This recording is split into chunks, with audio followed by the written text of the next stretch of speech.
Hello class 10 students, how are you all? Hope all of you are very fine. And today in this video we are going to do some questions related to the chapter 9 application of trigonometry.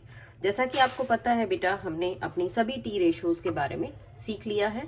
Trigonometric ratios हमारी थी sine theta, cos theta, tan theta, cot theta, sec theta and cosec theta. Now in this chapter what we are doing to understand the concept of application of trigonometry, how we can apply trigonometry in our general life situations, and we are doing the questions based on this concept of trigonometry.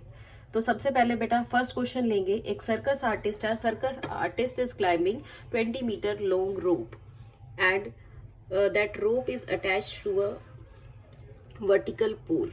तो ये जो question रहेगा आपका, इसकी figure कुछ इस type से रहेगी कि दिस ये हमारे पास क्या है, टॉप ऑफ वर्टिकल पोल है. तो ये हमने क्या लिया है, वर्टिकल पोल ले लिया है. ए बी वर्टिकल पोल हो गया.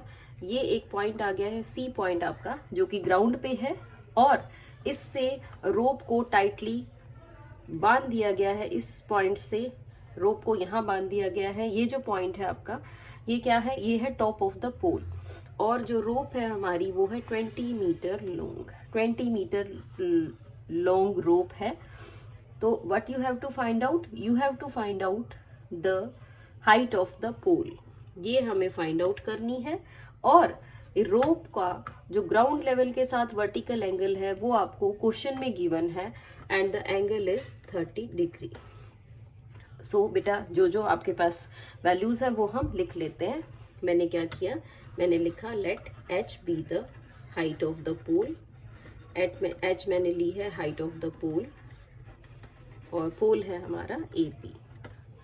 एंड और साथ में क्या एक्सप्लेन किया, A C B the rope of length. जो रोप है हमारी उसकी लेंथ है 20 मीटर. नाउ अब राइट एंगल ट्राइंगल है बेटा, हमने ट्राइंगल ले ली. In triangle A B C triangle में मैंने लिखा A B by A C, that is sine 30 degree. AB by AC means this is perpendicular by hypotenuse. It is sin of 30. Sin 30 क्या होगा, पहले हम AB लिख लेते हैं H upon AC. AC is 20. और sin 30 की वैल्यू हमने लर्न कर ली है बेटा. sin 30 is 1/2. तो हम इसको कट कर देते हैं. 2 1s are 2 and this is 10. So height is 10 metre. Height is 10 metre का मतलब क्या है कि जो पोल की हाइट थी वो क्या आ गई है हमारे पास, वो 10 मीटर आ गई. सो इस तरह से हम स्टेटमेंट को समझेंगे, और सबसे पहले क्या करेंगे, सबसे पहले क्वेश्चन की फिगर बनाएंगे, और फिगर के बाद ही हम उसको एक्सप्लेन करेंगे. Now students, we are moving on to question number 2. A tree breaks due to storm and the broken part bends so that the top of the tree touches the ground. तो बेटा किस तरह से हम इसकी figure लेंगे, इसकी figure हम इस तरह से ले लेते हैं कि हमारे पास एक ट्री है. ट्री मैंने अज्यूम कर लिया है. ये ट्री की जो हाइट है या जो ट्री है हमारा, वो मैंने किस तरह से अज्यूम किया, बी. ये मैंने ले लिया ए पॉइंट, और ये मैंने ले लिया सी पॉइंट. 2 पॉइंट्स क्यों लिए हैं, क्योंकि स्टॉर्म की वजह से, due to the storm this tree is broken from this point, and this broken part, ये जो ए सी हमारा ब्रोकन पार्ट है बेटा, ये यहाँ ग्राउंड पे टच हो गया है इस तरह से. यानी स्टॉर्म की वजह से ये जो ए सी ट्री का पार्ट था वो टूट के नीचे आ गया है, वो ग्राउंड पे टच हो गया है. तो आपको अब क्या कहा जा रहा है, और टच हो रहा है और making the angle of 30 degree with the ground level. The distance between the foot of the tree and to the point. इस पॉइंट की नेमिंग कर लेते हैं बेटा हम, this is the C point. अब इस फुट ऑफ द ट्री और इस पॉइंट का जो डिस्टेंस है वो है 8 metre, and you have to find out the height of the tree. आपको इस क्वेश्चन में height of the tree find out करना है. तो बेटा हम एक्सप्लेन कर लेते हैं जो चीजें हमारे पास गिवन है. तो क्या क्या लिया हमने इसमें, सबसे पहले लिखा मैंने let B A C B the height of tree. ये हाइट ऑफ ट्री हो गई. साथ साथ क्या है, and from point A, from A the tree is broken. A point से जो ट्री है हमारा वो ब्रोकन हो गया है, ए पॉइंट से कट होके, and it touches the ground at point C,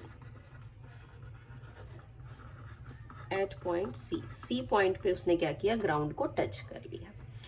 so height of tree, height of tree हमारी बनेगी बेटा ए बी या B A plus A C, या जो ए सी वाला पार्ट है वही आपका नीचे आ गया है ए सी। तो ये हमें फाइंड आउट करना है। तो ट्राइंगल ले लेते हैं बेटा। इन ट्राइंगल ए बी सी, एक बार मैं लिख लेती हूं A B upon B C is equal to A B upon B C, यानी perpendicular by base, that is tan 30, and you can say A B आ जाएगा आपके पास 8/√3, tan 30 is √3। In the same triangle अब मुझे क्या find out करना है, ए सी भी फाइंड आउट करना है।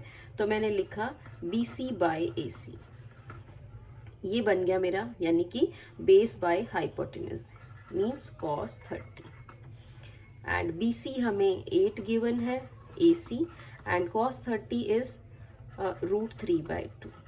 तो यहाँ से बेटा हमने ए सी फाइंड आउट कर लिया, ये आ जाएगा 16/√3।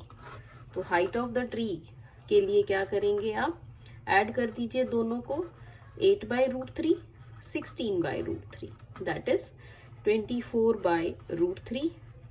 रैशनलाइज भी कर लेंगे बेटा हम इसको। तो what you will get, you will get 24√3/3, and in the simplest form you can say 8√3 metre. सो ये जो 8√3 मीटर है ये क्या आ गया है, ये हाइट ऑफ द ट्री आ गया है। तो जो इम्पोर्टेंट बात इसमें ध्यान रखनी है बेटा वो क्या है, जो इम्पोर्टेंट थिंग है वो ये है कि हाइट ऑफ द ट्री आपको ए बी और ए सी इन दोनों के साथ ही मेजर करनी है, ये आपकी हाइट ऑफ द ट्री रहेगी। So students, now we are moving on to the next question. The next question is question number 3। Question number 3 में आपको क्या फाइंड आउट करना है, क्वेश्चन नंबर 3 आपका स्लाइड्स के ऊपर बेस्ड है। ये भी जर्नल लाइफ का बहुत ही अच्छा एग्जाम्पल है। क्या कहा गया है कि एक कॉन्ट्रैक्टर है, वो स्लाइड्स बनाना चाहता है बच्चों के लिए, और जो कम हाइट के बच्चे हैं या 5 ईयर्स से कम बच्चे हैं उनके लिए तो जो स्लाइड है उसकी हाइट रखी गई है 1.5 मीटर, और जो बड़े बच्चे हैं उससे बड़े हैं उसकी जो हाइट है वो स्लाइड की रखी गई है 3 मीटर। अब ये कहता है कि जब बच्चे स्लाइड करके नीचे आते हैं इस तरह से, तो इस तरह से पार्क में आपको स्लाइड नजर आएगी। इन the same way you can से दिस इज द स्लाइड। इसकी हम नेमिंग कर लेते हैं बेटा। क्या नेमिंग रहेगी, मान लीजिए मैंने इसको कहा बी सी ए, और यहां मैंने पॉइंट ले लिया तो यह आ गया पी क्यू आर। तो क्वेश्चन ये है कि जो कॉन्ट्रैक्टर है उसने क्या किया, उसने 2 स्लाइड्स बनाई for the children less than 5 years के लिए। जो स्लाइड की हाइट है वो है 1.5 मीटर, और जो बड़े बच्चे हैं उनके लिए स्लाइड की हाइट रखिए 3 मीटर। अब हाइट 3 मीटर है, ऑब्वियसली जो लेंथ ऑफ स्लाइड है वो भी अकॉर्डिंगली इंक्रीज हो जाएगी, और क्वेश्चन में हमें length of slide he find out करनी है दोनों ही केसेस में। यानी कि आपको क्या फाइंड आउट करना है, आपको फाइंड आउट करना है ए सी, एंड यहां से फाइंड आउट करेंगे बेटा पी आर। ये दोनों ही चीजें हम फाइंड आउट करेंगे। तो किस तरह से करेंगे बेटा, पहले हम ट्राइंगल ले लेते हैं। अब पहले एंगल्स देखते हैं हम, स्लाइड ने कितने डिग्री एंगल बनाया। तो जो 1.5 मीटर हाइट वाली स्लाइड है उसने ग्राउंड के साथ एंगल बनाया है 30 डिग्री, और जो दूसरी स्लाइड है हमारी उसने ग्राउंड के साथ एंगल बनाया है 60 डिग्री। तो इस तरह से ये दोनों स्लाइड्स ने एंगल्स बनाए हैं। देखते हैं बेटा, अब हम ट्राइंगल ले लेते हैं। पहले मैंने ट्राइंगल ली है A B C. A B C triangle में बेटा मैंने लिखा B C by A C. B C given है, ए सी फाइंड आउट करना है। तो B C by A C perpendicular by hypotenuse which is sin 30। So BC is 1.5, AC we have to find out, and sin 30 is 1/2. Cross multiply करेंगे बेटा and you will get AC as 3 centimetre. तो आपके पास जो छोटे वाली slide है उसकी length आ गई है 3 सेंटीमीटर. अब हम दूसरी ट्राइंगल लेते हैं. इस ट्राइंगल में क्या है? In triangle PQR. PQR triangle में बेटा अब जो गिवन था, क्या गिवन है इसमें? QR, और फाइंड आउट करना है मुझे PR. तो QR upon PR, perpendicular by hypotenuse, that is sin 60. QR is 3, PR we have to find out, and the value of sin 60 is √3/2. तो क्रॉस मल्टीप्लाई करते हैं बेटा. फिर से क्रॉस मल्टीप्लाई किया, PR आ गई मेरे पास 3 × 2 डिवाइडेड बाय √3. अब क्या करें? √3 से इसको कट करेंगे तो आपके पास √3 ही आ जाएगा. And what you will gate, this PR is 2√3 centimetre. Sorry, centimetre नहीं, जो आपकी डायमेंशंस है वो मीटर में है, तो इसको हम लिखेंगे मीटर. यानी PR is equal to 2√3 metre.